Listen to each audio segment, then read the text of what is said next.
18 വയസ്സ് കഴിഞ്ഞവരാണ് എങ്കിൽ നിങ്ങൾക്ക് ആധാറും പാൻ കാർഡും നൽകി ഓപ്പൺ ചെയ്യാൻ പറ്റിയ 2 സീറോ ബാലൻസ് ബാങ്ക് അക്കൗണ്ടുകളാണ് നമ്മൾ ഈ വീഡിയോയിൽ പറയുന്നത്. ആദ്യത്തെ അക്കൗണ്ടാണ് കോട്ടക് മഹീന്ദ്ര ബാങ്കിന്റെ 811 അക്കൗണ്ട്.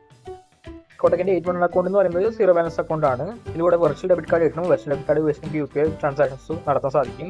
പിന്നെ 2021 യൂസ് ചെയ്യുന്ന ബാങ്ക് അക്കൗണ്ടാണ്. ഇത് നമുക്ക് അഡീഷണൽ ചാർജുകളൊന്നും വരുന്നില്ല എന്ന് തന്നെ പറയാം. ഫിസിക്കൽ ഡെബിറ്റ് കാർഡ് മാത്രമാണ് അഡീഷണൽ ചാർജുകൾ വരുന്നത്. ഫിസിക്കൽ ഡെബിറ്റ് കാർഡ് ആവശ്യമുള്ളവർ മാത്രം ഓർഡർ ചെയ്താൽ മതി, മാൻഡേറ്ററി. ഇപ്പോൾ കോട്ടക്കിന്റെ 811 അക്കൗണ്ട് ഓപ്പൺ ചെയ്യുന്നതിന് ഇനീഷ്യൽ ഫണ്ടിംഗ് ആയിട്ട് 1000 രൂപ ഡെപ്പോസിറ്റ് ചെയ്യണം. അത് നമുക്ക് അക്കൗണ്ട് ഓപ്പൺ ചെയ്ത ശേഷം നമുക്ക് വിഡ്രോ ചെയ്യാൻ സാധിക്കുന്നതാണ്. രണ്ടാമത്തെ സീറോ ബാലൻസ് അക്കൗണ്ടാണ് ഇൻഡസ്ഇൻഡ് ബാങ്കിന്റെ ഇന്ത്യ ബാങ്ക് അക്കൗണ്ട്. അതിൽ തന്നെ സ്റ്റാർ വേരിയന്റ് അക്കൗണ്ട്. ഈ ബാങ്ക് അക്കൗണ്ടിലും നമുക്ക് വെർച്വൽ ഡെബിറ്റ് കാർഡ് ലഭിക്കും. ഫിസിക്കൽ ഡെബിറ്റ് കാർഡ് മാൻഡേറ്ററി അല്ല, ആവശ്യമുള്ളവർ മാത്രം അപ്ലൈ ചെയ്താൽ മതി. അതിന് അഡീഷണൽ ചാർജ് ഉണ്ട്. അല്ലാതെ നോക്കുകയാണെങ്കിൽ നമുക്ക് ഈ അക്കൗണ്ടിൽ അഡീഷണൽ ചാർജുകളൊന്നും വരുന്നില്ല. ഇനി ബാങ്ക് അക്കൗണ്ട് യൂസ് ചെയ്ത് ഇന്ത്യ ആപ്പ് വഴി നമ്മൾ ചെയ്യുന്ന UPI ട്രാൻസാക്ഷനും ബിൽ പേയ്മെൻറ്റ്സിനും ഇന്ത്യ ജെംസ് ലഭിക്കും. ഈ ജെംസ് നമുക്ക് ക്യാഷ് ആയിട്ട് റിഡീം ചെയ്യാം. ഒരു ഇന്ത്യ ജെംസ് എന്ന് പറഞ്ഞാൽ 1 രൂപയാണ്.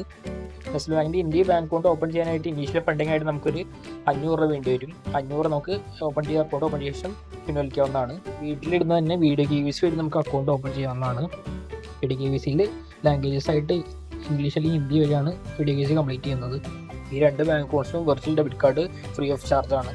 ഫിസിക്കൽ ഡെബിറ്റ് കാർഡ് ഓർഡർ ചെയ്യാതിരുന്നെങ്കിൽ അക്കൗണ്ട് എത്ര നാൾ വേണമെങ്കിലും സീറോ ബാലൻസ് അക്കൗണ്ടായിട്ട് യൂസ് ചെയ്യാൻ ഒരു ചാർജ് പോലും നൽകേണ്ടതില്ല. ഈ 2 ബാങ്ക് അക്കൗണ്ട് ഓപ്പൺ ചെയ്യുന്ന ലിങ്ക് നമ്മൾ ഡിസ്ക്രിപ്ഷനിൽ നൽകിയിട്ട് താല്പര്യമുള്ളവർക്ക് ചെക്കൗട്ട് ചെയ്യാവുന്നതാണ്.